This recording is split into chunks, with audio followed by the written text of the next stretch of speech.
Hello, Rasa. Hello, Father. I want to know how you are. I am good. Are you ready to know everything? I am ready to know everything. Let's do it.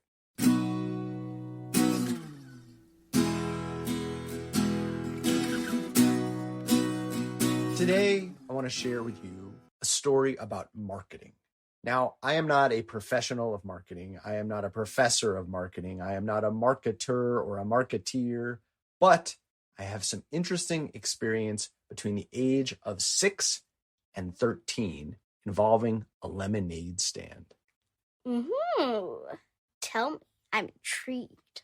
When I was 6 years old, after first grade, my friend Josh and I started a lemonade stand in front of my house. And we sold little Dixie cups of lemonade, just like you did, I think, at the same age, if I'm remembering right. Yeah. And just like you, we had little cups and big pitchers. And I don't know, we charged maybe 5 cents, 10 cents, maybe a quarter per glass of lemonade. And people said, "Oh, you're so cute," tapped our heads, bought some lemonade. Simple enough. But what happened is then we grew older. Soon we were the age you are now, 9 going on 10. We weren't as cute. People were like, "Who are these almost middle school kids selling us lemonade?" They didn't buy as much. So we had to pull out a marketing tool, a new mascot, a new secret weapon. Do you know what it was? What? Our little sisters. They conveniently were still in that cute little 5-year, 6-year-old range. And we dragged them in front and said, "Hey, kids, play with your dolls in front of this lemonade stand. And we're going to make the lemonade. We're going to bring it out. But you're going to be the ones that sell it. You're going to be the face of the franchise." And all of a sudden, we were back in business. People were flipping quarters our way again. Our sisters were happy when we gave them, a quarter or two or a glass of lemonade every once in a while. And we were back in the bucks. But then guess what happened? What? Well, our sisters grew older and they were still perfectly cute, but they were no longer willing to work for such low wages anymore. And they wanted a bigger cut of the profits. So I had to go back and think, how can we, without these girls, sell our lemonade again for bigger bucks? And this is what I came up with. We switched product from lemonade to a kind of Kool-Aid called Purple Saurus Rex Kool-Aid. Have you ever heard of it? No. And why would you have heard of it? It's just purple Kool-Aid. That's the way you've experienced it if you've had it. Now, there was a very specific reason, though, why I chose purple Kool-Aid instead of any other kind of Kool-Aid or lemonade itself. Can you guess what that was? What? I grew up in a college town, Evanston, Illinois. And in Evanston, the university there is Northwestern University. And can you guess what the school colors were? Purple? That's right. And so, even though I was making purple Kool-Aid, I did not call it purple Kool-Aid. Can you guess what I called it? What? Northwestern-Aid. And I sold it on Saturdays before college football games. Oh, this is gonna be good. The college students came by. They were dressed in what color? Purple. And their shirts said what on them? Northwestern. And were they excited to see a couple kids with this purple drink that they could quaff on their way to cheer their football team on? Oh, yeah. I didn't charge 10 cents. I didn't charge 25 cents. I didn't even charge 50 cents. I said, college students, they don't want to bother with change. This is $1 a cup. Oh. And they just threw the bills our way. They drank the cups. They said thanks. They gave us high fives and our pockets filled. Now, do you know how much it costs to buy a packet of Purple Saurus Rex Kool-Aid? How much? Probably about $1 lasts you through 5 or 6 pitchers of it. Wow. And meanwhile, we were getting $1 per Cup. So we ended up with $100 each in What? pure profit from a lemonade stand. Oh my goodness. Better than being cute, better is than your genius. little sisters being cute, was the right message with the right color and the right name for the right audience.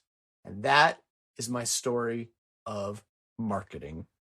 Oh my gosh, because it's funny enough, our colors, the Grizz colors for our football team, the Grizzlies, are maroon. So, Purple too. yeah, it's raining right now, but it better be sunny sometime soon because I am making a lemonade stand. Let the purple begin.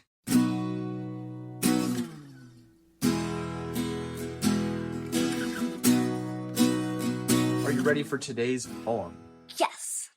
It's called My Gmail Makes You Laugh So Hard by Diana Salier.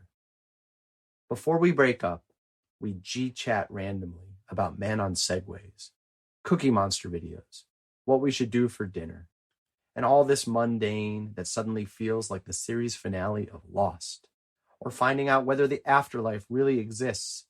And you say, my Gmail makes you laugh so hard. Ha, ha, ha. After we break up, we G-chat awkwardly about whether things are awkward between us now, which just makes it more awkward, whether or not it was already awkward to begin with. And I say, did you get my messages I kept typing after you went away? And you say, no, I didn't get anything. And I make myself invisible. Aw, that's kind of sweet but sad. Yeah. Would you like to read it? Yeah. My Gmail makes you laugh so hard. Before we break up, we G-chat randomly about men on Segways, Cookie Monster videos, and what we should do for dinner, and all this mundane that suddenly feels like the series finale of Lost, or finding out whether the afterlife really exists. And you say my Gmail makes you laugh so hard. Ha ha ha.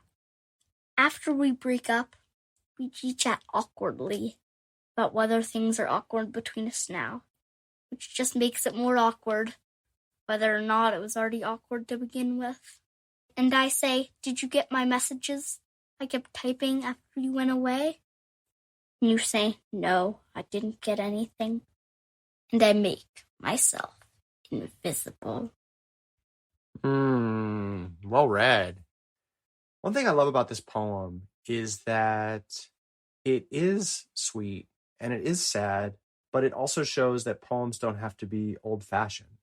It's about Gmail and watching YouTube videos and doing chatting and watching TV. It feels talking about Cookie Monster. Yeah, it feels very modern, but it's still that same feeling that happens when you're excited to be with someone and everything feels like you're getting closer and closer.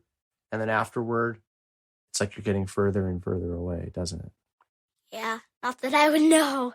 Well, this year, when your class went to video, you started doing chats within your classroom sometimes, didn't you?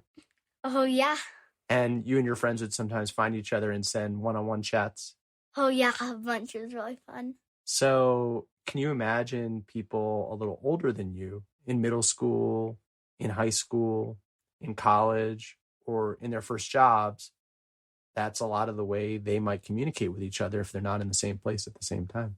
Yeah, it's funny. I'm so lucky because my best friend, she lives across the street from me. That's been a very fortunate thing now. But even with her, I mean, you had play dates when you couldn't see people with her via video and with chat. And you had play dates with friends in Los Angeles. You had a play date with a friend who was in Costa Rica for a while, didn't you? Yeah. And you guys sent messages back and forth. Now, imagine dating that way, if that's not too weird. It is. Imagine getting really close to someone, I should just say that way. And you could see how the messages could just get you really excited about each other. And you could do all sorts of activities and hang out that way. But after the breakup, the connection isn't there, even if it wasn't there in person to begin with. Yeah, that's sad.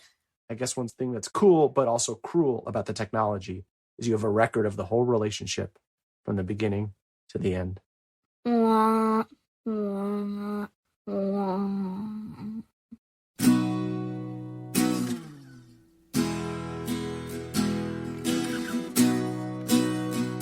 last segment of the show. Do you have a vexing question for me? Yes, I do. My vexing question is, how does caffeine energize you? I mean, grown-ups are always saying, I can't survive without coffee. I need coffee. Thank goodness for coffee. But how does caffeine work? How does caffeine, when you drink it, make you more energized? Wonderful question. I'll look it up. I'll get back to you soon. Okay.